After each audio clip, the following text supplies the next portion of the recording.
dengar Tuhan berbicara buat hidup kita. Kita sediakan waktu. Retreat tahun baru. Amin, saudaraku ya. Yang belum daftar silakan daftar, itu kapasitas bisa untuk 60 orang. Masih sekitar 40-an ya, itu untuk orang dewasa. Yang anak-anak apa itu ya? Sudah berapa itu? Enggak tahu 10-an atau berapa. Silahkan yang lain yang belum. Saya minta maaf ya, minum dulu.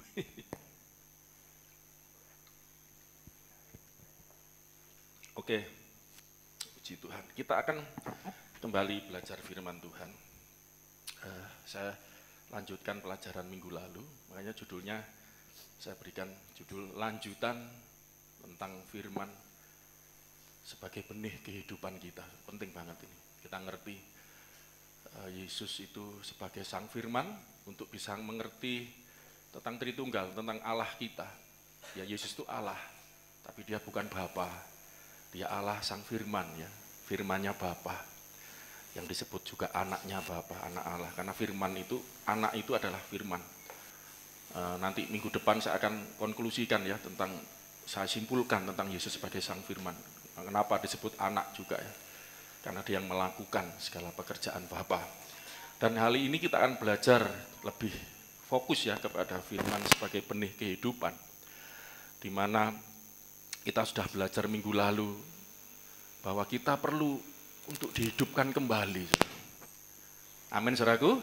Hidup kembali, katakan 1, 2, 3. Hidup kembali, atau istilah lainnya hidup baru. 1, 2, 3, hidup baru. Perlu. Hidup baru itu nanti ujungnya di sorga. Di sorga itu bukan hidup, nggak bisa dengan hidup yang kita seperti ini. Alkitab katakan darah dan daging tidak mendapat bagian dalam kerajaan sorga, nggak bisa. Makanya kalau ada agama ngajarkan nanti di surga kawin, punya istri berapa, saudaraku? Kawinnya 72. Itu kawinnya gimana saya sampaikan? Berarti kan kawin ada tempat tidur, ya kan? Berarti di sana ada tempat tidur, lah kan berarti kayak di dunia, bukan. Surga itu enggak begitu, saudaraku. Enggak seperti yang seperti itu. Ya, makanya itu hidup yang baru, hidup di dalam roh. Ya. Makanya Yesus mati, dibunuh dalam keadaan sebagai manusia, sebagai daging, dibangkitkan di dalam roh. Ya, kita nanti juga akan dibangkitkan dalam roh. Tubuhnya bukan tubuh jasmani lagi, tapi tubuh roh. Dan ini kita terima melalui Yesus Kristus yang menjadi benihnya gitu loh. Benih, saya nemukan istilah lain selain benih itu bibit. Benih atau bibit untuk tanaman ya saudara. Tanaman itu sebelum menjadi tanaman itu ada benihnya, ada bibitnya dulu. Ya kan? Demikian juga dengan kita, sebelum kita punya hidup yang baru itu ada bibitnya dulu, ada benih bagi kehidupan baru kita. Dan benih kita belajar minggu lalu, bagi kehidupan baru kita itu apa, saudaraku? Siapa? Tuhan Yesus atau Sang Firman. Ya, kita sudah belajar minggu lalu 1 Petrus pasal 1 itu ya, ayat 3. Ya toh, karena nanti lihat sendirilah ya di YouTube-nya akan diulangi lagi. Kita dilahirkan kembali oleh rahmatnya Allah yang besar melalui kematian, kebangkitan Yesus dari antara orang mati. Allah melahirkan kita kembali melalui kebangkitan Yesus. Terus di ayat berapa itu, 23 atau bawahnya itu ya. Itu kita dilahirkan kembali oleh firman yang hidup dan yang kekal, yaitu oleh benih yang tidak fana, yaitu firman Allah. Jadi Yesus itu disamakan dengan firman Allah. Ya, sebagai yang melahirkan kita kembali menjadi benih hidup kita. Ya, kita akan lebih mendalami ya, makanya ini lanjutannya, Kristus sebagai benih kehidupan kita. Sekali lagi saudaraku, bahwa di dalam di dalam kekristenan, kita ini beriman kepada Yesus itu bukan sekedar pengetahuan. Bukan sekedar percaya dalam arti oh yo percaya sekedar percaya, itu bukan. Kita jadi orang Kristen ini bukan sekedar agama, menjalankan ajaran-ajaran ritual-ritual agama, amal ibadah, enggak sekedar itu. Justru kita belajar hari ini kita akan ngerti bahwa yang disebut benih itu, kita sudah pernah dengar tentang saudaraku, perumpamaan ya tentang menabur itu loh saudaraku, tentang penabur itu, benih itu kan firman Tuhan gitu ya. Ditabur di tanah, ada 4 jenis tanah kan, itu Matius 13, udah sering dikhotbahkan itu. Coba sambil ingat-ingat sedikit, ada 4 jenis tanah apa saudaraku? Tanah yang di mana akan ditaburi firman Tuhan itu. Apa? Pinggir jalan, tanah berbatu-batu, terus bersemak belukar, yang ketiga, keempat tanah yang subur. Ya toh. Coba kita lihat ayat itu. Nanti saya akan hubungkan. Jadi gini, coba Matius 13 mulai ayat 18 ya. Kita jadi di Kristen itu, di ajaran kita, firman itu bukan sekedar kata-kata, tapi juga artinya kata-kata memang. Saya mencoba lihat artinya firman itu luas banget, saudara. Itu juga saya nanti mau khotbah khusus tentang firman itu juga artinya alasan, gitu loh. Ada saudara, alasan. Saudara pernah dengar ini enggak? Buka dulu Matius nanti bacanya dulu. Saudara pernah dengar ini? Kan orang enggak boleh cerai, kecuali karena zina, ada ayatnya kan. Tahu enggak, terjemahan itu logos. Saya cari, karena itu dari logos itu diterjemahkan karena. Logos pornias. Pornias itu porno itu, istilah kita sekarang jadi porno, bahasa sekarang. Pornias, porno. Itu perzinahan. Bahasa Yunani itu aslinya gitu. Logos pornias. Jadi karena perzinahan. Ya. Dan logos itu diterjemahkan karena. Loh ya apa saudaraku? Itu alasan.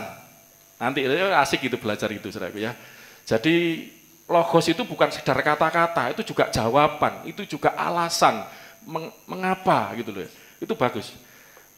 Yesus itu adalah alasan mengapa kita hidup. Amin saudaraku. Ada ayatnya itu. Itu 1 Korintus 8 ayat 6. Ya, bagi kita hanya ada satu Allah saja, yaitu Bapa, yang daripadanya berasal segala sesuatu dan yang untuk Dia kita hidup.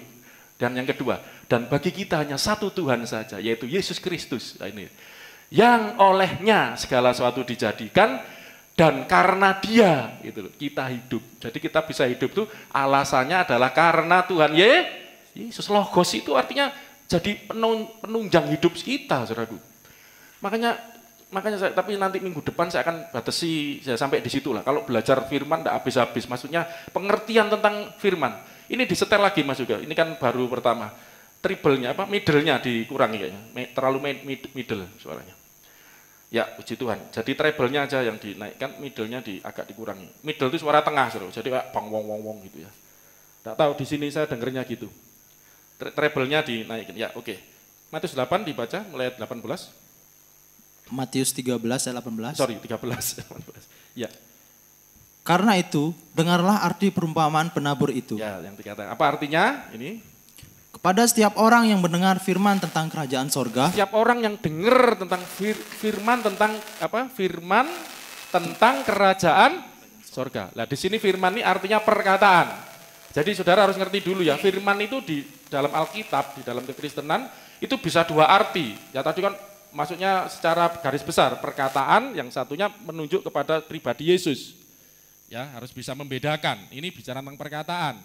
Tapi bicara tentang kata-kata itu luas. Kata-kata itu bisa artinya alasan, jawaban, itu macam-macam. Peristiwa, cerita. Kalau saudara lihat di Alkitab, cerita itu juga logos.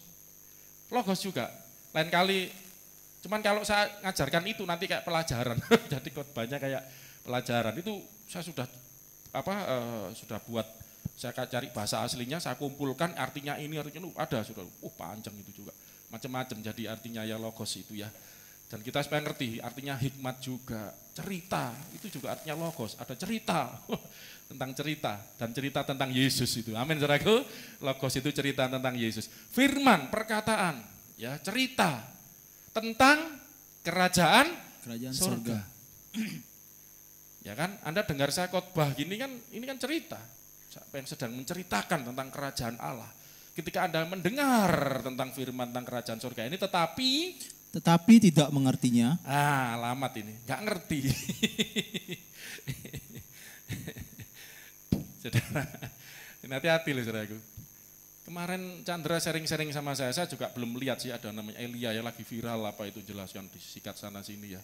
Saya belum dengerin dia jelaskannya bagaimana. Karena saya ngomong, tapi puji Tuhan Chandra ngomong, tapi saya bersyukur udah diajarin di gereja pastor ya tentang Tritunggal, diajarin tentang Allah. Jadi kalau dengar macam-macam itu bisa filter gitu loh saudaraku ya. Makanya apalagi kapan itu di WA group kan ada kan. Wah itu mumpung ada ngirim, ke Benny ngirim tak lihat ada yang kurang pas ini. Saya coba tanya mana cari yang kurang pas ya Bu Petrus sekolah teologi ya langsung ngerti. Jangan jawab semua Bu, nanti kejawab semua yang lain gitu ya. Coba itu makanya saya tidak anti ya gini. Saya bersyukur kalau jemaat itu mau menginjil itu bersyukur ya. Tapi belajar dulu gitu loh maksud saya. Kalau enggak belajar akhirnya ya itu tadi contohnya. Terus juga yang kedua teliti, saudaraku. Ya, jadi baca Alkitab itu juga harus teliti.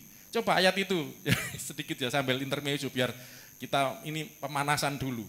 Itu kan siapa yang ngomong itu? Waktu itu kan gini, Musa kan itu. Waktu itu ngomong sama Tuhan, waktu itu kan dia tanya jawab terus dengan Tuhan, bicara komunikasi dengan Tuhan karena diutus masih enggak mau, masih takut gitu loh.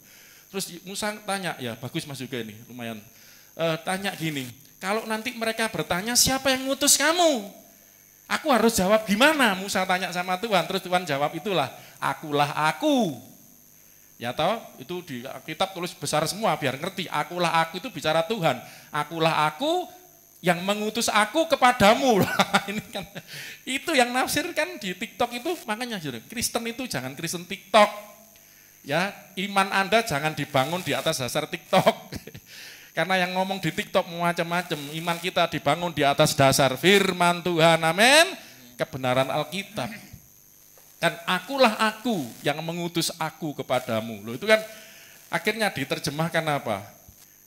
Itu Allah mengutus dirinya sendiri waktu itu. Nah ini enggak teliti baca. Akulah aku itu tuh Tuhan Yahweh ya, yang mengutus aku itu Musa kan ngomong, misalnya saya Musa, saya ngomong kepada saudara sebagai jemaat. Kamu siapa yang mengutus? Yang mengutus itu akulah aku yang mengutus aku kepadamu. Berarti kan saya ngomong. Akunya berarti saya dan itu Musa gitu loh. Itu ditafsirkan Tuhan mengutus dirinya sendiri. Ini karena sudah pemikirannya Tritunggalnya kacau, dia enggak bisa. Terus akhirnya, wah Kristen kok rumit? Sebenarnya enggak rumit, cuma enggak mau belajar. Dan dengar baik-baik saudara. Firman Tuhan ini bukan buku bacaan. Yang hanya sekedar dibaca, terus asal dibaca, terus ngerti, tidak bisa. Kau tidak akan bisa ngerti kalau engkau tidak diurapi Roh Kudus, kalau tidak mendapat pengertian dari Tuhan. Makanya kalau mau baca Alkitab, doa dulu dalam Tuhan, kepada Tuhan. Ya, Tuhan tolong supaya aku ngerti, tidak bisa. Kalau sekedar dibaca, terus diramesi, asal tidak bisa. Kalau bukan Tuhan yang, makanya, tetapi tidak ngerti. Dengar firman, cerita, dengar kabar, itu juga kabar, logos juga artinya. Hikmat kata-kata tentang kerajaan Allah, kerajaan sorga, tapi tidak ngerti.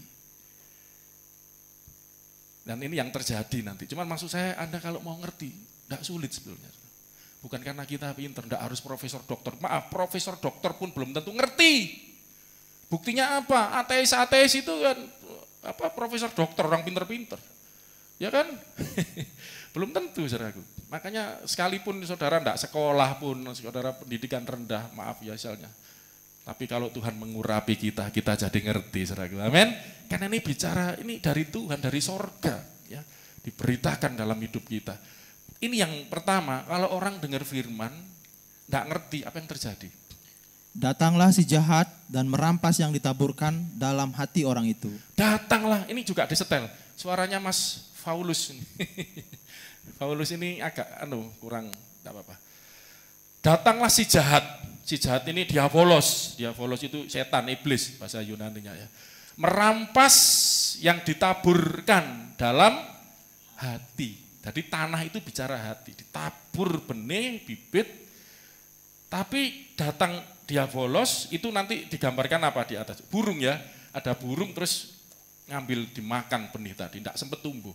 Itu bicara orang dengar firman, tidak ngerti, itu seperti orang ditabur di pinggir jalan, terus datanglah burung dan mengambilnya. Merampas yang ditaburkan dalam hati orang itu, itulah benih yang ditaburkan di pinggir jalan. Itu benih yang ditabur di pinggir jalan. Pinggir jalan itu hati kita yang seolah digambarkan seperti di pinggir jalan, tidak sempat bertumbuh, karena tidak ngerti. Makanya orang kalau cuma ke gereja aja nggak ada gunanya. Tidak ada gunanya cuma ke gereja saja. Sedang dia ketika beribadah datang kepada Tuhan, tidak ngerti. Tidak ngerti apa-apa. Tidak ngerti ketika kerajaan sorga diberitakan. Tidak ngerti ketika firman Tuhan diberitakan. Cerita dari sorga diberitakan. Tidak ngerti. Akhirnya apa? Ya itu, dirampas, diambil sama si jahat benihnya tadi. Ya akhirnya tidak bertumbuh, mana bisa bertumbuh. Nah saya akan masuk sebelum nanti ke ya situ dulu, nanti kan ada yang apa tadi di tanah berbatu, di semak belukar dan tanah yang subur. Saya akan tunjukkan dulu. Sekarang firman tentang kerajaan surga itu apa sih saudaraku? Roma pasal 1, bagus ini. Ini salah satu ayat yang saya hafalkan di dalam bahasa Yunani, karena saya terinspirasi Gabriel. Dia ngafalin 30 ayat, sekarang mau 40 ayat. Wah, anak SMP kelas 1 ya, dia masuk, SMP berapa? SMP Surabaya itu loh ya, negeri 12, itu termasuk favorit. Itu dengan menghafalkan ayat bisa masuk tanpa tes. Wah, saya juga hafal beberapa ayat ya. Tapi saya kepingin sebagai pendeta agak lain lah ya, bahasa Yunani ya. Kalau Yohanes 1 ayat 1 tuh hampir semua pendeta itu sudah hafal di luar kepala ya. Apa? Enarki in ologos, kayak ologos in prostonteon, kayak theos in ologos, itu Yohanes 1 ayat 1. Lah ini saya tertantang ngafalin apa namanya bahasa Yunaninya, teks Yunani asli ya, Roma pasal 1 ya. Paulos, doulos Yesus Kristus, coba. Paulos, Roma 1 ayat 1. Roma pasal 1 ayat 1. Saya Yunaninya, kamu Indonesianya ya. Paulos. Dari Paulus. Ya, doulos Yesus Kristus. Hamba Yesus Kristus. Doulos itu hamba kan, Yesus Kristus itu karena predikat hambanya Yesus Kristus, ya toh. Aforismenu yang dipanggil. Klitos apostolos, ya dipanggil Klitos, saya jadi ingat dipanggil. Kalau Klitos jadi ingat panggilan. Klitos apostolos. Yang dipanggil menjadi rasul. Tuh, kamu ngerti ya, apostolos langsung rasul. Aforismenos, itu ya, dan dikuduskan. Ya. Evangelion Theu. Ya, untuk memberitakan. Menuju menjadi Evangelion Theu. Ya apa Gabriel? Hafalin ini. Untuk memberitakan Evangelion Theu. Untuk memberitakan Injil Allah. Evangelion itu Injil, Theu Injilnya Allah. Haleluya ya. Tidak malu jadi pendeta. Pendeta tidak bisa. Mari. Kapan-kapan kita belajar. Puji Tuhan ya. Ini kan gitu. Sesuai kan, makanya orang ngomong, wah itu Alkitab dipalsu. Mana ini loh, saya Yunaninya, Indonesianya sama enggak saudaraku? Sama, memang ada beberapa kadang penafsiran yang bukan salah, kurang tepat, ya memang enggak gampang menafsirkan. Oke, ayat keduanya, pro epigilato, gak usah tambah meletot mulut. Yang Injil itu telah dijadikannya. Nah, kalau Yunaninya, pro itu sebelum, yang dijanjikan sebelumnya kan, nah ini ada kan yang dijanjikan. Pro ya, epigilato yang dijanjikan, yang telah diberitakan sebelumnya, ya, dikabarkan sebelumnya. Pro itu sebelum, dengan perantaran nabi-nabinya. Dia, ya toh, dia proton seu melalui, ya toh. Dia profiton ya, nabi, profiton aftu, nabi-nabinya. Terus dalam kitab-kitab suci. Saya nunggu Indonesianya baru ingat Yunaninya. Grafes agapes, karena ini jamak, bentuk jamak. Kitab suci, sebenarnya terjemahnya jamak. Cuman gitu aja bedanya. Ini kan kitab suci, jadi bentuk jamak. Jadi Injil itu sudah dijanjikan sebelumnya. Ya, dari Paulus ini memberitakan Injil, ya dipanggil dengan Injilnya Allah. Tadi ingat ya ayat 1 ya, Evangelion Theu, Injilnya Allah. Jadi Injil itu miliknya siapa? Allah Bapa. Dan itu sudah diberitakan sebelumnya oleh nabi-nabinya. Ya.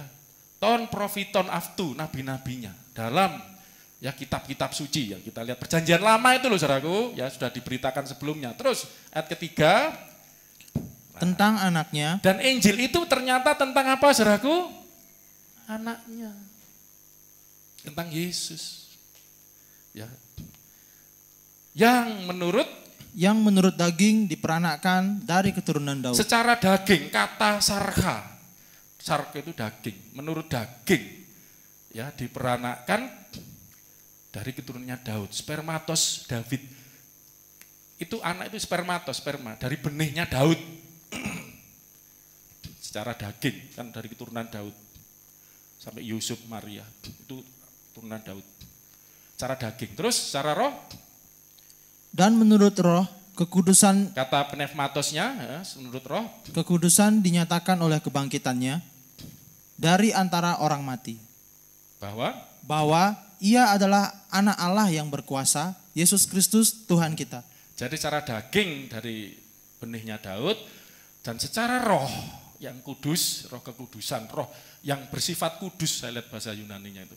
Rohnya yang bersifat kudus. Jadi bukan roh kudus ya, jangan salah saudara. Makanya Yesus itu bukan roh kudus. Ini yang makanya kalau gak belajar ya keliru. Yesus kira dianggap Bapa, Yesus dianggap roh kudus, bukan. Yesus itu firman-Nya Bapa. Amin saudaraku. Roh kudus itu rohnya Bapa. Dan roh kudus itu juga rohnya Tuhan Yesus. Ini memang agak rumitnya di situ memang. Karena aku dan Bapa satu, rohnya Bapa ya rohnya Yesus. Nanti kita kalau sudah belajar roh kudus ngerti kok. Makanya saudara perlu belajar. Nggak tahu Mas Chandra mau balik ke Sulawesi ini. Nggak tahu nanti kalau belajar lihat YouTube-nya ya kan bisa kan di sana ada internet supaya nggak ketinggalan. Kalau nggak gitu kamu dengar macam-macam bingung nanti ya. Oke, menurut roh kekudusan secara roh, secara daging Yesus itu adalah lahir dari siapa? Benihnya Daud. Secara roh yang kudus, roh yang bersifat kudus, dia ini anak Allah, keluar dari Allah. Dan dinyatakan oleh kebangkitannya dari orang mati, tidak berkuasa. Orang yang sudah saya ajarkan minggu lalu, orang yang tidak mati itu adalah orang yang tidak berdosa. Loh, Yesus mati kan, saya sudah mengajarkan mati kan rohnya masuk ke dalam Hades toh, untuk membebaskan orang-orang yang terpenjara di situ. Coba untuk gambarannya, perbandingannya gini, kita ini secara daging lahir dari siapa? Turunan kita ya. Wong Jawa. Wis turunan nenek moyang kita secara daging, secara roh. Anda ini secara roh ya apa? Kalau Yesus secara roh kudusan, dia ini anak Allah secara roh. Anda secara roh gimana? Coba pernah mikir enggak? Lu manusia kan terdiri dari daging dan roh. Secara roh Anda dapat dari mana? Iya, kita juga dapat dari Bapa. Makanya kita manggil Allah itu Bapa. Nanti lain kali belajar. Kita ini apo seu, berasal dari Allah. Ya, tapi roh dalam arti hembusan nafasnya.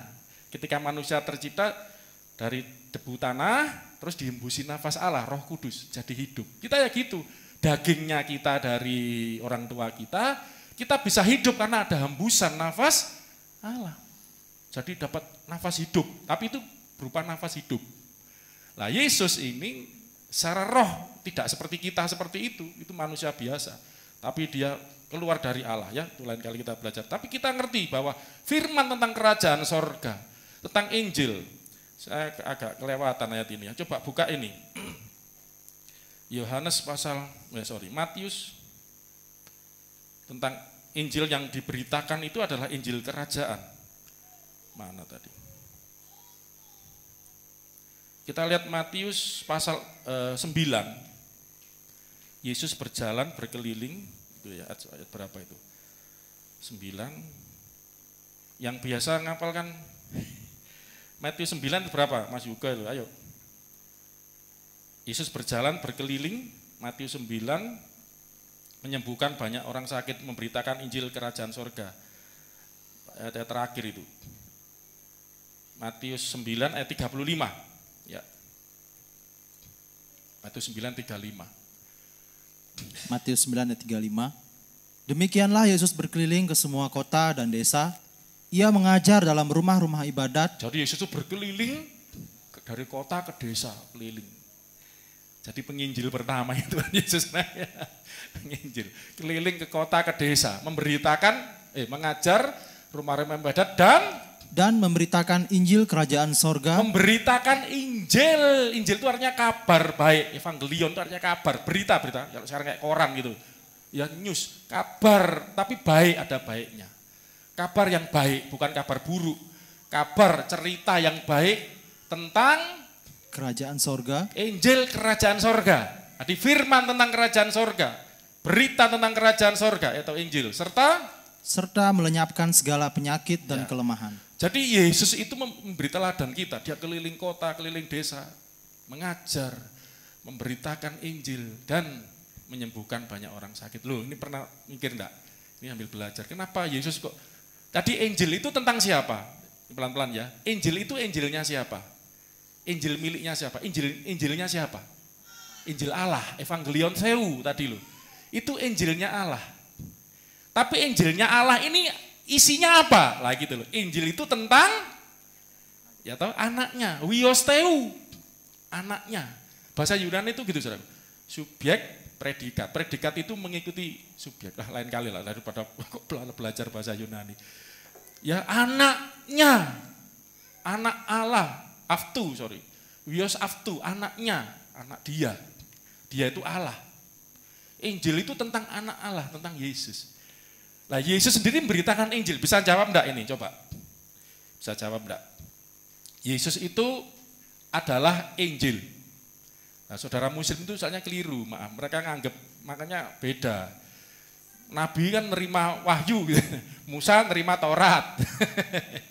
Nabinya mereka, beliaunya nerima Al-Quran, gitu kan. Itu malah tiap nabi nerima, Adam nerima wahyu, nih. Wah kita enggak gitu. Abraham juga nerima wahyu, semua nerima kitab gitu loh. Lah Yesus nerima Injil gitu katanya. Di Kristen tidak. Yesus itu justru adalah Injil itu sendiri, gitu. Dia firman itu sendiri, jadi tidak terima Injil. Dia adalah Injil. Injil itu tentang anaknya, tentang Yesus. Dan siapa yang mendengar berita tentang Injil tadi, kalau jatuh di pinggir jalan, tidak ngerti ya. Ya sudah ya itu. Tapi segini, coba ini ada pertanyaan. Yesus itu Injil itu sendiri. Tapi dia memberitakan Injil juga. Coba saudara, berarti apakah Yesus memberitakan dirinya sendiri? Benar ya? Yesus ngomong apa? Akulah kebangkitan dan hidup. Barang siapa percaya. Loh ini kan berita tentang dirinya sendiri. Injil tentang dirinya. Barang siapa marilah datang kepadaku. Loh kan gitu kan. Letih lesu berbeban berat. Kalau dia bicara tentang Allah, dia bapakmu, dikunci gini. Tidak ada seorang pun, udis arkete proston patera. Udis itu tidak ada. Tidak ada seorang pun datang kepada Bapa. Kalau tidak melalui aku. Ya akhirnya kan bicara Yesus juga kan. Apapun, bicara apapun, Yesus ujung-ujungnya. Tentang Allah, iya Allah itu Bapa, dia pencipta. Tapi kau tidak bisa kenal dia. Tunjukkan Bapa itu, Allah itu pada kamu. Yesus ngomong apa? Kalau kamu lihat aku, kamu lihat Bapa. Kamu kenal aku, kamu kenal dia. Kan itu tentang Yesus kan. Makanya. Amin saudaraku. Lah kalau ini tidak ngerti, itu seperti benih di pinggir jalan. Paham saudaraku? Jadi Yesus itu firman, juga sebagai sang firman dan adalah firman itu sendiri. Isi dari firman itu, perkataan itu sendiri. Coba, supaya saudara tidak bingung nanti ya. Saya akan tunjukkan ayat, yang lainnya nggak usah dibahas ya, tentang di batu-batu, tanah berbatu, di semak belukar. Itu kan ketika firman tentang Yesus diberitakan, kerajaan surga, tentang itu bicara tentang Yesus diberitakan, tidak ngerti. Ada yang ditumbuh di tanah yang berbatu-batu, tumbuh sebentar layu. Ini siapa? Bunga sama Iyes mau dibaptis. Makanya sebelum dibaptis harus diberitakan firman kerajaan surga tentang Yesus. Supaya ngerti dulu gitu loh. Ya kan? Supaya nanti, lah ada yang ngerti gini, enggak apa-apa dibaca lanjutnya deh biar ngerti. Apa itu? Matius 13 tadi ya. Sekarang tanah yang berbatu-batu yang kedua. Ini ayat hafalan. Ayat yang sudah sering diajarkan. Silakan. Tadi 19, 20 berarti ya sekarang. Ya, yang tanah berbatu-batu. Matius 13 ayat 20. Benih yang ditaburkan di tanah yang berbatu-batu ialah orang yang mendengar firman itu dan segera menerimanya dengan gembira. Benih yang ditaburkan di tanah yang berbatu-batu. Maksudnya ini kalau pembangunan ngerti Pak Anu nih, ya, Paulus sama Pak Petrus yang pembangunan. Sirtu, tahu Pak? Sirtu itu kan tanah ya, banyak batunya, pasir batu. Beli pasir tapi banyak batunya. Ini tanah yang banyak batu-batunya. Berarti tanahnya sedikit, lebih banyak batunya. Sirtu murah Pak ya, karena banyak batunya, pasirnya dikit. Jadi ini tanah yang enggak terlalu subur karena banyak batunya. Akibatnya apa? Ialah orang yang mendengar firman itu dan segera menerimanya dengan gembira. Loh, ini sudah lumayan loh. Kalau tadi belas orang ngerti apa-apa. Yesus diberitakan, firman kebenaran diberitakan, firman hidup, firman iman, dan belajar firman penuh. Wah jari orang ngerti ya wis coplok sama setan, diambil, dicuri, nggak ngerti, nggak bertumbuh belas. Ini lumayan, dengar firman gembira. Wah haleluya. Ini kebanyakan orang Kristen begini. Dengar firman seneng, yes, amin, dorong amin, amin, wah amin di sini. Amin apa mau? Mbok apa mau melok-melokan Pak ikut. Yang terjadi apa? 21. Ini di tanah berbatu-batu gitu. Ngerti firman, denger, lumayan ngerti. Gembira, sukacita, haleluya. Tetapi ia tidak berakar dan tahan sebentar saja. Ini kuncinya, tidak berakar. Karena tanahnya banyak batunya. Jadi ngakarnya sedikit. Dan saya menghimbau jemaat Tuhan di tempat ini. Ini kan bicara tanaman kan. Ini hidup kita digambarkan seperti tanaman. Tanaman yang baik itu adalah tanaman yang akarnya ya sampai dalam. Sampai dalam. Makanya jadi anak Tuhan itu kita harus berakar. Saya tidak silau dengan orang yang penampilan di luar. Yesus ngomong gini, pohon yang baik itu dilihat dari buahnya. Kalau buahnya baik, pohonnya pasti baik. Pohon yang baik itu pohon yang akarnya sampai dalam. Kalau tanaman akarnya enggak dalam, saudaraku, kena angin, limbung, kena panas, karena enggak kuat kan. Saya sudah melayani 30 tahun, saudaraku. Saya menyarankan Anda yang sudah melayani Tuhan, jangan buru-buru. Jangan buru-buru viral, apalagi zaman sekarang ya. Jangan buru-buru pengen dikenal. Berakar dulu, saya enggak mikir kayak gitu-gitu. Itu urusan lain lah, saya kepingin mengakar. Saya pernah kasih ilustrasi ini, enggak salah. Waktu konseling pernikahan Mbak Reni, saya sama Mesak, saya ngomong, iya Pak, pernah ngerti ini. Ingat enggak itu di padang gurun, ada tanaman yang hidup di sana itu enggak main-main loh, tanaman yang bisa hidup di sana itu karena kering kerontang. Ada cara untuk menanam supaya bisa tumbuh, pohon kurma. Jadi waktu ditanam, itu atasnya dikasih batu. Supaya apa? Waktu dia mau tumbuh, mau ke atas enggak bisa karena ada batu. Kalau enggak bisa ke atas berarti ke bawah. Terus mau tumbuh lagi, ada batu lagi, enggak bisa ke bawah. Akhirnya tumbuhnya ke bawah, itu berakar terus. Sampai lama-lama berakar, nemu sumber-sumber air, tambah kuat. Akhirnya suatu waktu, dia bisa menjebol batu yang ditaruh sengaja di atasnya. Itu gambaran hidup kita. Tuhan itu kadang-kadang begitu. Ya, jangan banyak ngeluh. Dulu Mas Heru, saya ingin pernah kasih ayat ini, Ratapan pasal 3 itu loh. Tidak apa-apa dulu, kalau udah apa-apa cerita, tidak apa-apa, ngeluhnya ke hamba Tuhan Mas Heru ya, daripada kemana-mana cerita datang ke kita, sharing gini. Nah, masih ingat enggak ayatnya itu, Ratapan pasal 3, coba lihat itu. Tidak apa-apa, ini sampai lihat ini. Kalau Anda mungkin lagi ngalami ini anggap aja batu dalam hidupmu, Ratapan 3. Itu nanti ada dibuat lagu yang luar biasa itu. Kasih Tuhan tak habis-habisnya teman. Ayat yang ke mana Mas Heru yang pernah tak kasih ayatnya itu? Pasal 3 ya. Adalah baik itu loh. Ayat berapa Mas Yuga? Tahu enggak? Ayat 25 mulai. 26 langsung aja. Ya. 26. Wah, ya. Masih ingat. Ayat 26. Ya, ini kalau saudara yang mungkin lagi kok hidupnya kok banyak masalah, pengen mengeluh rasanya, ya sinilah. Ya mengeluh itu enggak ada gunanya, saudaraku, malah bikin Anda ya kena sendiri dengan omongan Anda, ya maksudnya jadi pedang bermata dua, sepertinya Anda malah itu menjadi doa bagi kita, menjadi seperti apa ya, malah menjadi menekan kita. Coba lihat baca ini luar biasa ayat ini. Ratapan pasal 3, 26, adalah baik menanti dengan diam pertolongan Tuhan. Adalah baik. Menanti itu bahasa Jawa ngenteni, nunggu. Nunggunya apa saudaraku? Bengok-bengok.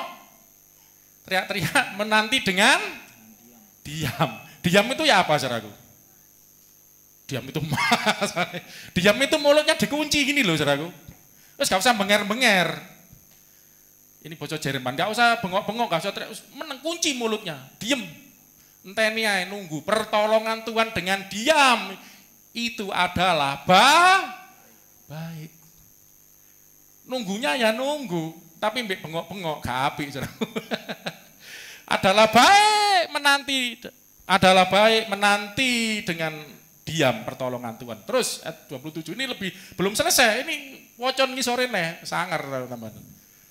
Adalah baik bagi seorang pria memikul kuk pada masa mudanya. Kuk itu ngerti saudaraku, pikulan. Ini sapi itu apa bahasa Jawane apa itu? Ya dipasang gitu loh. Kalau orang mau membajak sawah, ada sapi, kebo. Ya toh, kucing dikasih enggak? Ya enggak kuat kucing. Kebo kan gede. Sapi dikasih kuk. Apa ini loh ya, untuk membajak. Lah, kita ini seperti mikul, itu kan sesuatu yang dipikul. Adalah baik, tadi baik kalau kamu menunggu Tuhan, pertolongan Tuhan meneng dengan diem. Yang kedua, adalah baik bagi seorang pria ini menggambarkan ya, orang bekerja kan. Kita ini anak Tuhan bekerja di ladang Tuhan. Amin, saudaraku. Bagi setiap kita. Itu memikulku. Mikul. Beban. Di masamu. Ya tuh bersakit-sakit dahulu, bersenang-senang kemudian. Jadi ketika Anda mikulku, itu baik. Cara berpikir dunia, waduh dapat masalah, kena masalah ini tidak baik ini. Mikulku ini tidak baik, berat ini. Loh, ya memang berat. Bukan berarti berat tapi nggak baik. Berat itu baik justru buat kamu. Seperti apa benih tadi loh, biji apa tadi itu? Kurma tadi dikasih batu. Baik enggak saudaraku? Loh berat loh, dia mikul beban batu, enggak bisa tumbuh, akhirnya ke bawah. Saudara kalau enggak bisa kemana-mana, wes cari Tuhan aja gitu loh. Enggak bisa ke sana, kan itu. Daud itu, aku melayangkan mataku ke gunung, dari mana datang pertolongan itu. Bukan dari timur, bukan dari barat. Dia juga bingung waktu itu, kejar-kejar Saul mau dibunuh. Wah lari-lari sana, lari sini, enggak tahu kemana lagi. Gunung itu bicara tempat perlindungan, nyendelik ning kene, nyembunyi di sana, tetap dikejar sama Saul. Enggak tahu Saul ini raja, enggak ada kerjaannya, Saul, cuma nguber-nguber. Ini loh orang kalau sakit hati, hidupmu itu sia-sia. Dengar baik-baik. Saul itu sakit hati. Loh sakit hatinya itu lucunya gini, apakah Daud pernah menyakiti hatinya? Sudah baca ceritanya Saul dan Daud kan? Pernahkah Daud menyakiti hati Saul? Tidak. Tapi kenapa Saul sakit hati? Loh, iri tanda tak mampu. Karena Daud dipuja-puja rakyat sampai ada lagu di antara masyarakat. Saul mengalahkan 1000, Daud mengalahkan berlaksa-laksa. Jadi Daud ini lebih populer daripada Saul, lebih dikenal, lebih dipakai Tuhan, lebih diberkati. Dan Saul ketika tahu itu jadi iri. Wah, nanti ini bisa mengganggu kerajaanku. Mau dibunuh. Banyak cara, sudah baca ceritanya di sekolah minggu sudah diajarin. Akhirnya lari sana. Sampai putus asa, sempat Daud itu enggak salah. Pernah sembunyi di satu kota ya. Pemimpin kotanya lapor. Loh, lari. Kemana-mana itu. Waduh. Ke Gua Adulam, udah dikotbahkan Mas Immanuel, Gua Adulam. Sampai sembunyi di gua yang namanya Adulam, itu terkenal. Karena dari situlah ketika orang mendengar Daud ada di Gua Adulam, banyak orang kumpul kepada Daud, orang-orang yang ya barisan sakit hati. Orang-orang yang dikejar utang ada itu, dikejar kasus hukum apa, wis pokoknya yang bermasalah lari ke Daud. Wis Daud sudah banyak masalah ditambahi orang-orang bermasalah. Saudara merasakan enggak hidup Anda seperti itu kadang-kadang? Wis uripku dhewe susah. Didatangi banyak orang susah. Tapi Tuhan kita luar biasa, amin. Itu loh kalau mau memikul kuk pada pada masa mudanya. Fandi siap mikul kuk? Oh siap, nanti tak tambahin lebih berat lagi ya. Kalau Chandra mau pulang. Loh, itu baik loh. Anda kalau difitnah orang, ini bukan beban Anda mungkin ya tadi seperti Daud tadi, dibenci orang. Wong gak salah diarani salah. Kita gak salah kok dianggap salah. Kita ditipu orang. Saya ngalami ditipu ya sering.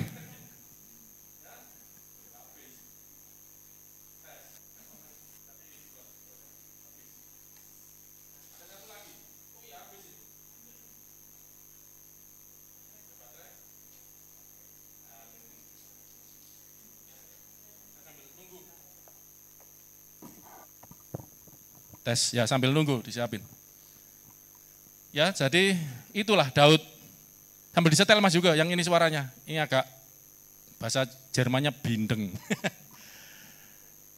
Ya, ini contoh Daud itu, saudaraku. Ya, kan contoh.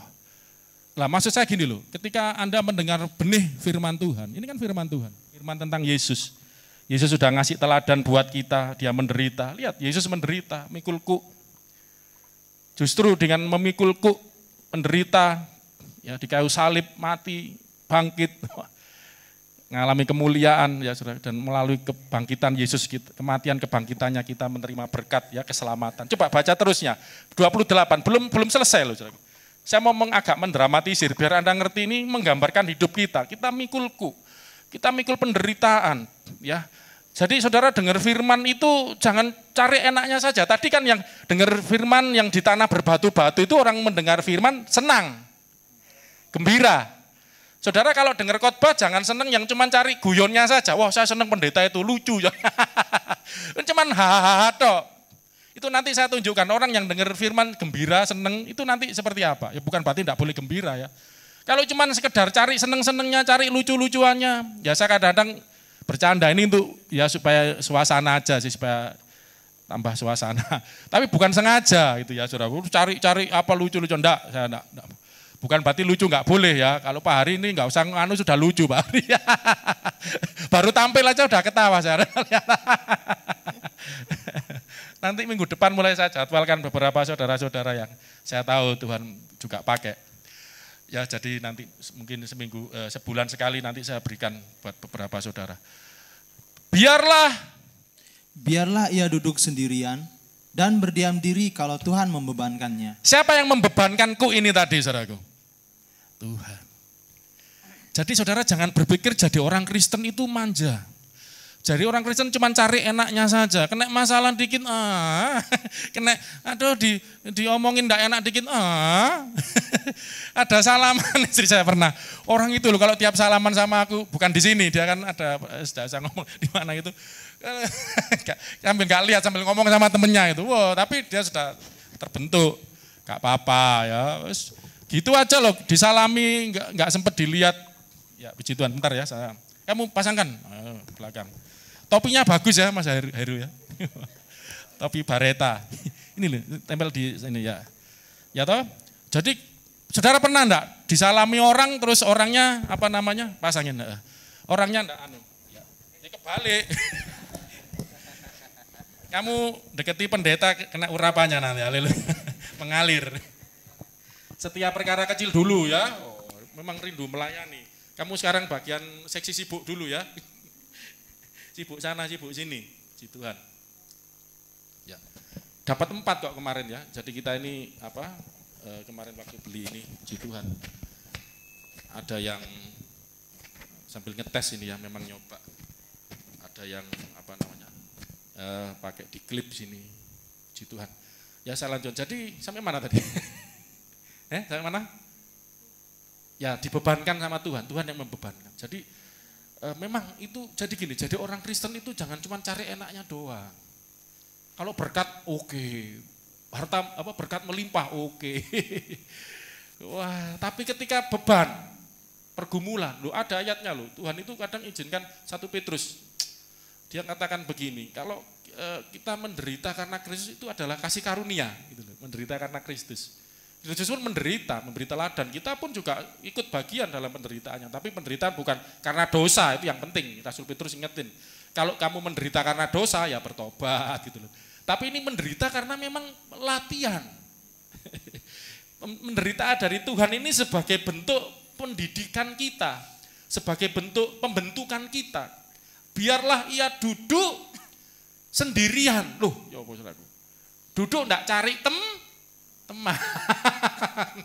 Duduk sendirian dan berdiam diri, menenguai, wis toh, diem.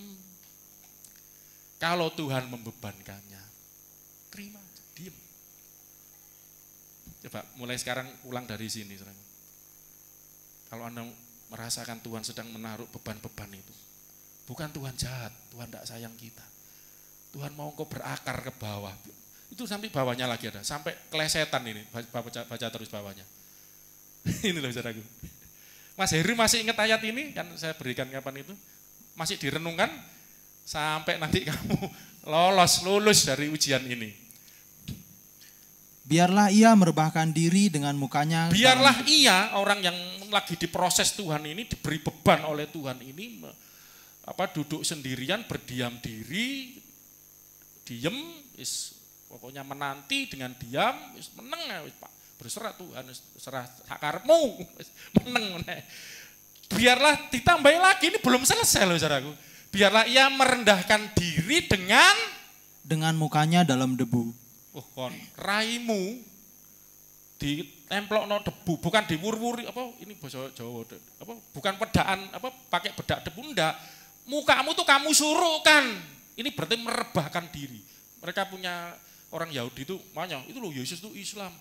Nabi-nabi Islam karena sujud itu. Disian Yahudi. Itu cara doanya memang sabah bersujud, bukan sholat itu. Dia lu sholat wudu. Itu sabah ngawur ya. Merendahkan diri dengan mukanya sampai ke debu. Mukanya belepotan enggak kalau gitu? Belepotan. Itu gambaran sampai seperti itu loh hidup Anda harusnya. Diproses Tuhan itu harus sampai seperti itu, sampai raimu, maaf ya. Sampai wis debu.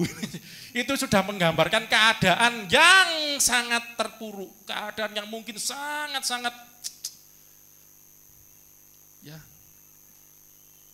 mungkin ada harapan. Terus ayat 30-nya muncul lagu ini. Ya, ini tambah panjang terus ini. Terus lain kali ya.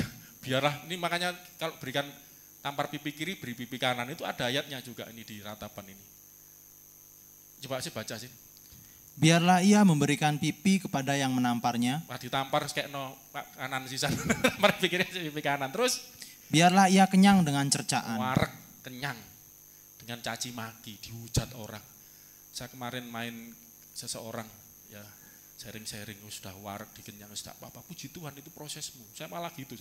Jadi dengar orang gitu tuh bukan kasihan ya kamu enggak. Soalnya kalau konseling sama saya siap-siap saudaraku ngerasakno ya. Ngomong saya ya puji Tuhan, saya dicaci maki dina haleluya emploken wis wareg kok ambek iku. Itu baik, amin saudaraku. Baik, bukan saya ngomong. Firman Tuhan yang ngomong. Ini firman kerajaan surga. Yesus pun menderita. Ini ada teladan dari Tuhan Yesus. Coba lihat ini. Di dalam firman Tuhan. Nanti saya makanya dalam hidup itu enggak ada yang kebetulan. Saya sebetulnya kayak enggak sengaja dapat ayat sharing renungkan, tapi ternyata itu ini bisa jadi berkat. Mana ya? Satu saking banyaknya saya nulis, saya buat catatan itu banyak banget saudaraku ya. Jadi kadang-kadang kalau nyari malah, tapi ingat saya pernah, ini Efesus 5 ayat 2. Ini teladan penderitaan Yesus. Efesus 5 ayat 2. Efesus 5 ayat 2. Dan hiduplah di dalam kasih, sebagaimana Kristus Yesus juga telah mengasihi kamu dan telah menyerahkan dirinya untuk kita sebagai persembahan dan korban yang harum bagi Allah. Ini kan seperti teladan, hiduplah dalam kasih. Hiduplah di dalam kasih, jangan dalam kebencian, jangan dalam iri hati, jangan dalam bersungut-sungut. Kalau engkau bersungut-sungut berarti kau tidak bersyukur dengan Tuhan. Tanya istri saya, kalau dia mulai ini, cukup. Kok enggak didengerin, wis mau. Ojo wis, udah enggak usah. Kadang-kadang kita enggak sadar mau cukup dah. Kalau kamu bersungut-sungut tanpa sadar kamu enggak bersyukur sama Tuhan. Yuk coba. Kok ini. Berarti kan Tuhan itu enggak pernah membiarkan kita. Kenapa gini? Berarti tanpa sadar kamu sudah mengata-ngatai Tuhan. Ojo bersungut-sungut. Katakan jangan bersungut-sungut. 1, 2, 3. Ojo. Hiduplah dalam kasih. Anda mengasihi Tuhan. Tuhan tak terima. Iki lho ya. Tak tambahi ya Tuhan. Kurang akeh tambahi meneh yo sampai raimu ning jelungup ya Tuhan. Meneng wae. Kadang kita ndak ngerti. Itu lagu itu bagus ya. Banyak perkara yang tak dapat ku mengerti. Apa saudaraku? Mengapakah harus terjadi? Aku sudah baik loh. Aku udah perpuluhan. Wah, aku udah beri Tuhan, aku udah melayani yang terbaik, udah melakukan ini, udah melayani. Saudara kalau mau bilang gitu para rasul, kurang apa saudara? Wih itu ya dikejar-kejar tentara Romawi, disiksa, dipenjara. Paulus itu berapa kali aku karam kapal, kelaparan, dirampok. Dalam perjalanan menginjil dirampok, disamun orang. Karam kapal berapa kali itu? 2 ya. Terus didera 40 kurang 50 kurang 1. Sampai kata-katanya gitu itu. Terus apalagi tuh? Wah, semacam-macam ngalami. Loh kurang apa? Loh Yesus lu kurang apa juga, saudaraku? Yesus lu kurang apa? Kok sampai menderita seperti itu? Makanya saudara jangan bertanya, mengapakah harus terjadi? Mumet tambah, enggak usah tanya, diem aja. Katakan diam, 1, 2, 3. Diam. Mulai sekarang inget ya, ini firman Tuhan, judulnya apa? Diem. Kalau ada apa-apa diem. Berdiam, menanti, tapi diamnya menunggu, menanti pertolongan Tuhan. Nek ditambahi beban, wis meneng wae. Tambah disuruhno, ya wis gak apa-apa. Ditampar wis kekno ae. Dikeki cercaan ngono sampai kenyang, wis nyeken sak akeh-akehmu, wis gak apa-apa. Nanti baca sendiri ya ratapan. Itu Mas Heru saya kasih ayat itu. Wis orang dapat masalah, tambah dikai ayat ngene iki panganan iki makananmu iki sampai warak gitu. Seperti ini tadi. Yesus ngasih teladan sebagaimana Dia mengasihi kamu. Jadi kita melakukan itu dasarnya kasih. Yesus itu karena begitu besar kasih Allah. Dan Yesus seperti aku mengasihi kamu, karena kamu hendaknya saling mengasihi. Kalau kita lakukan dengan dasar kasih, saudara, itu ringan, saudara, gak berat. Kalau Anda mengasihi orang itu, Anda mengasihi, ada kasih Allah, Anda mengasihi Tuhan, gak apa-apa. Ya, Mas Yuga ini karena mengasihi, disuruh pagi-pagi, pernah pas masih di tempat saya, jam 5 wis teko omah. No. Jemput ngantarkan kemana gitu loh. Nggak jam 5 drama, dia enggak percaya. Kapan gitu enggak? Jam 6 enggak salah. Wah, jam 6 ya kan ngaku dia jam 6. Karena ngantarkan apa? Order itu ya. Ngantarkan apa? Ya sampai dibelain padahal dulu doa pagi sering terlambat enggak bangun. Tapi kene enggak. Pagi-pagi dateng nganterin opo ngono lho. Walah, totok-totok isu-isu. Nganterin apa gitu loh. Wah, itu nggak berat gitu ya. Suruh jam 4 pagi aja datang dia. Mas jam 4, oh iya jam 3 udah berangkat. Tapi engko nek wis kawin ini mau lamaran namanya. Nanti konseling rodok suwe lho ya. Kamu atur tanggalnya menikah agak lama nanti. Jangan sampai setelah menikah nanti. Yo, maaf ini sering bercanda nih. Dulu aja kalau jalan gitu ya. Kesandung, aduh kaki kasasian gitu ya, kakinya ditiup-tiup, bu, ya kaki pacaran aja gitu. Kalau udah nikah jalan cepet-cepet, ayo dikueret-seret, bentar dah, kesandung, matanya kemana gak dilihat. Loh coba yang nikah-nikah itu lah, ya sudah bener gak kayak gitu Nendang? Hah? Puji Tuhan enggak, sudah dipulihkan Tuhan, di sini gak ada, di sana sini banyak. Ya Nendang gitu ayo malah amu-amuin, dihalus-halus gini, ayo konselingi satu-satu loh. Nyonya punya rencana, kemarin kan kita sudah sama Mas Immanuel, Mbak, fellowship. Nanti suami istri yuk kita ajak ngobrol-ngobrol gitu. Nanti siap-siap ya, saya rindu fellowship, fokus anak suami istri, ngobrol santai tentang keluarga. Jujur ya kemarin enak kita ngobrol, keluarkan semua, nggak apa-apa. Ya, saudara kalian juga dengar kan apa yang ada di rumah tangga kita, saling membangun, enggak perlu tutup-tutupan. Yos ini di rumah tanggaku kayak gini, malah kita saling menguatkan, asik kemarin. Ya, nanti kita seperti itu. Lah ini saudaraku ya, Yesus karena ada kasih, Dia menyerahkan dirinya untuk kita sebagai persembahan yang harum di hadapan Allah. Ya, jadi Yesus mati itu bukan bayar dosa kita kepada setan. Oh, setan itu siapa emang? Kepada Allah. Karena Allah sumber segalanya. Dibayarkan supaya kita menerima pengampunan. Ya, nah inilah firman coba yang Matius 13 tadi 20 ya. Terus tanah yang tadi berbatu-batu ya, dengar firman Tuhan dengan gembira 21-nya Matius 13. Tetapi tidak berakar, tahan sebentar saja. Gak suwe. Ini loh saudaraku, makanya butuh kersel. kelompok sel, kelompok kecil. Nanti lain. Jadi gini, ini secara singkat ya, karena waktu ya. Jadi gini, kita ini pertama-tama ini harus kita mulai dari diri kita dulu. Alkitab katakan, bangunlah dirimu sendiri. Bangunlah dirimu sendiri. Jadi Anda jangan nyalahkan pendeta, jangan nyalahkan orang lain. Kalau Anda tidak bertumbuh, nggak bangun, bangunlah dirimu sendiri. Yudas pasal 1, berapa itu? Di atas dasar imanmu yang paling suci.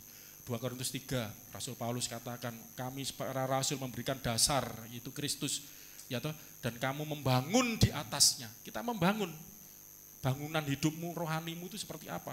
Emaskah, perakkah, batu permatakah, kayu, tambah turun, rumput kering terakhir jerami. Nanti suatu kali akan diuji dengan api. Ketika api datang, kalau dari rumput kering, kayu terbakar habis. Tapi kalau emas dibakar dengan api, tambah murni. Makanya ini saudara, nanti suatu kali setiap orang akan mengalami ujian pencobaan, akan mengalami api. Tantangan dalam hidupnya. Bagaimana dia mereaksi tantangan dalam hidupnya ini. Apabila datang penindasan, baca. Apabila datang penindasan atau penganiayaan karena firman itu, orang itu pun segera murtad. Karena tidak berakar. Tidak sampai bertumbuh dengan kuat. Kayaknya bertumbuh, tapi tidak kuat. Tidak berakar. Akhirnya kena pencobaan. Itu sayang harus dibandingkan dengan atasnya ya. Itu kena panas, kena cuaca itu saudara, terus layu gitu loh, tanaman itu, benih itu. Itu bicara pencobaan, tidak kuat. Ya, jangan sampai kita anak-anak Tuhan, makanya kalau minggu dengar firman, wah semangat menyembah Tuhan, pulang Senin, Selasa, Rebu lah mulai. Kena panas, kena hujan, kena terik, kena beban, kena raine kesuruh, tambah melorot. Nah makanya perlu kelompok kecil itu gitu saudaraku. Sebenarnya mulai dari kita dulu, tapi kan kita menyadari ya sebagai manusia itu ya tadi itu ya, kita perlu juga orang lain menguatkan kita. Akhirnya melalui pasangan kita, keluarga kita, kelompok kecil dulu keluarga. Terus mulai teman-teman rohani kita lah itu kelompok kecil. Seperti itu sebetulnya. Kan Mas Immanuel sudah khotbah tentang komunitas kan, berdua lebih baik dari seorang diri. Minimal itu 2 orang minimal, itu bicara pasangan. Ya, celakalah mereka yang tidak punya pasangan kan, tidak berdua. Kalau berdua lebih baik karena kalau satu jatuh yang lain menguatkan. Gitu loh saudaraku. Makanya Anda juga perlulah ini, tapi saya bicara di sini bahwa inilah menggambarkan kita ini rentan sebetulnya. Enggak kuat kita. Saya cerita tadi mungkin Anda bisa ketawa-ketawa, bisa iya, nanti pulang ngalami sendiri belum tentu ketawa. Nangis iya. Mulai merotol gitu iya. Imannya mulai gembos misalnya, istilahnya gembos. Jadi waktu ke gereja tuh kayak balonnya penuh. Ya, sampai pulang ngowos, saya tambah sedih, saya kempes. Minggu diisi lagi. Kapan bertumbuhnya? Mas Heru ini maaf ya, saya kalau ngomong keras tapi enggak sakit hati Mas Heru sama saya ya. Kan ngomong, kok nih ojo kok Kristen yoyo, ingat enggak saya ngomong gitu Mas Heru. Ojo koyo yoyo, ini mandu-mandu dia. Saudara kalau konseling sama saya siap-siap. Tapi saya ngerti mana yang ini kayak perlu gini. Joko yoyo, naik turun kayak gitu. Puji Tuhan dia ingat, saya enggak mau kayak yoyo. Puji Tuhan sekarang dipakai Tuhan ya, megang listrik sekarang ya, pelayanannya luar biasa, megang listrik sekarang. Son. Luar biasa, nah, Tuhan pakai, kerinduannya nanti. Ya, pokoknya kalau siap dengar omongannya pastor ya, Mas Heru ya, kalau rodok gak enak, nus emplokna tambah, puji Tuhan. Warak aku dicerca pastor, anggap aja aku sing nyerca. Diumbah mek pastor gak apa-apa ya, puji Tuhan enggak gampang sakit hati. Bertumbuh nanti. Amin saudaraku. Ya, datang penindasan, penganiayaan karena firman itu murut enggak kuat. Yang terakhir, ada satu lagi, 22, cepat kita selesaikan. Yang ditaburkan di tengah semak duri ialah orang yang mendengar firman itu, lalu kekhawatiran dunia ini dan tipu daya kekayaan menghimpit firman itu sehingga tidak berbuah. Ada 2 yang membuat tidak bertumbuh. Ada 2, kelihatan itu. Orang dengar itu ditabur di tengah semak duri itu, benih yang jatuh itu digambarkan enggak bertumbuh karena terhimpit oleh 2 hal gitu loh. Yang pertama, kekhawatiran dunia ini. Khawatir. Anda dengar firman, yes, sampai rumah lah tadi gembosnya tuh khawatir. Wah, nah kan di sini kan Anda masalah kan sudah lupa kayaknya. Pulang masalah ketemu lagi. Misalnya Anda masalah dengan dalam keluarga. di gereja lali, misalnya yang suaminya nggak takut Tuhan, oh istrinya pulang ketemu suaminya nggak takut Tuhan lagi, waduh wong iki meneh. Tadi pada dengar firman Tuhan pasti pulihkan, amin amin sampai rumah. Delok bojone kelakuane pancet ae malah nyolorokno ati mau, wah wis mulai kuatir, wah iya enggak ya? Atau Anda pasti diberkati Tuhan pelihara amin sampai rumah. Ah kau ono sego rek, kau ono beras, sudah mulai kuatir. Terhimpit akhirnya. Lho ning kene wis lali kabeh masalah ya. Sampai omah, loh, delok meneh masalahe, loh iki meneh. Ya toh kuatir. Dan saat yang kedua apa? Tipu daya kekayaan. Tipu daya kekayaan. Berapa banyak orang tertipu dengan kekayaan. Orang berpikir, kemarin anak saya video call ya, sharing-sharing ya sama nyonya dengar. Saudara kan yang kenal anak saya kan tahu orangnya kerja keras, orangnya tekun rajin dan punya cita-cita, pengen jadi orang sukses, orang kaya Mas Yoga ngerti ya. Wingi sharing-sharing ini yuk, dia cerita, ternyata sukses ya gini-gini aja ya. Dia pegang departemen, gajinya bagus segala macam. Kok rasanya gini-gini aja lah, iya ngono iku lho. Ngono dikejar sampai orang membanting tulang. Saudaraku sekaya apapun ya rasanya gitu-gitu aja. Kalau enggak percaya baca pengkhotbah. Ya kan Salomo, siapa yang paling lebih kaya dari Salomo? Siapa yang paling lebih hebat dari Salomo? Lebih pinter, itu orang tersukses, manusia tersukses yang pernah ada. Sebelum kamu enggak ada, kata Tuhan kan firman. Setelah kamu enggak ada juga yang seperti kamu. Ngono lho ning pengkhotbah nulis apa saudaraku? Semuanya sia-sia. Ya mek ngono tok rasane. Ngono saudaraku. Lah, terus gimana Pak caranya? Itu lo baca pengkhotbah lagi.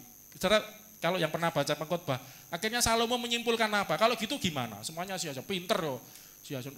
Nasib orang sama, orang pinter, orang goblok ya podo matee. Orang kaya, orang miskin itu ada tuh. Itu kasaran saya gitu sebenarnya. Sama, semua nasib orang sama, podo mati nih, podo ae uripe. Terus semuanya sia-sia, aku udah melelahkan diriku dengan hikmat, dengan kekayaan. Aku tidak menghalangi mataku dengan segala macam lah dia nikmati. Semuanya sia-sia. Di dunia ini ngono-ngono tok. Kalau gitu hidup kita diisi dengan apa? Yang baca pengkhotbah apa kuncinya? Kata kuncinya ada loh itu. Anak saya tanya, ayo, nikmati. Anda bisa nikmati enggak?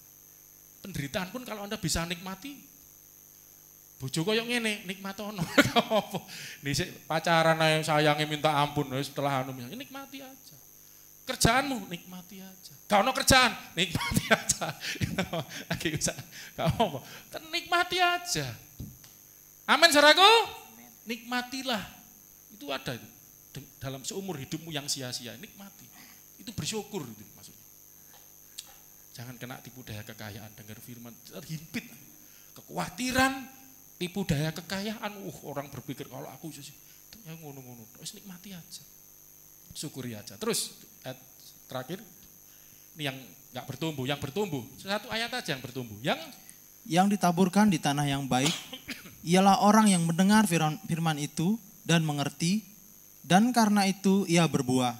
Ada yang 100 kali lipat, ada yang 60 kali lipat, ada yang 30 kali lipat. Wow, yang paling banyak 100 kali lipat. Terus rotok 60 enggak 160 kali lipat enggak apa-apa lah, yang kalau enggak 30 kali lipat minimal. Luar biasa ketika firman itu jatuh di tanah yang baik. Itu adalah orang, baca sama-sama, yang ditabur di tanah yang baik ialah orang yang 1, 2, 3 mendengar firman itu dan mengerti. Ini kan kebalikan dari yang pertama tadi. Dengar enggak ngerti. Yang kedua ngerti, gembira, seneng tapi enggak berakar. Kena pencobaan murtad. Ya toh? Ketika enggak bisa mempertahankan imannya firman itu tadi. Kristus yang ada dalam hidupnya, dia tidak percaya lagi, tidak yakin apa benar Tuhan memberkati, apa benar Tuhan menyayangi aku, apa benar Tuhan memelihara aku, apa benar Tuhan bersamaku. Yang ketiga ini semak belukar ini, dia nerima iman itu bertumbuh lebih baik dari tanah berbatu. Tapi karena ada kekhawatiran, ada ketamakan, kedagingan, itu tidak bisa, menghimpit akhirnya jadi mati juga. Tanah yang subur ini saya nggak ada waktu ya. Cuman sederhana aja. Tanah yang subur mesti berbuah, tumbuh berbuah. Itu dengar, ngerti. Dan saya berdoa pagi ini. Ada yang mendengar firman Tuhan. Ada yang mengerti firman Tuhan.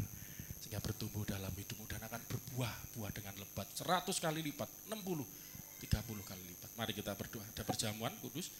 Saya minta Pak Hari bisa maju, Pak Petrus ya bisa bantu untuk dibagikan. Kita akan akhiri ibadah kita dengan perjamuan kudus. Haleluya, haleluya. Pak Hari bisa doa. Saudara persiapkan hati Anda untuk terima inilah firman itu.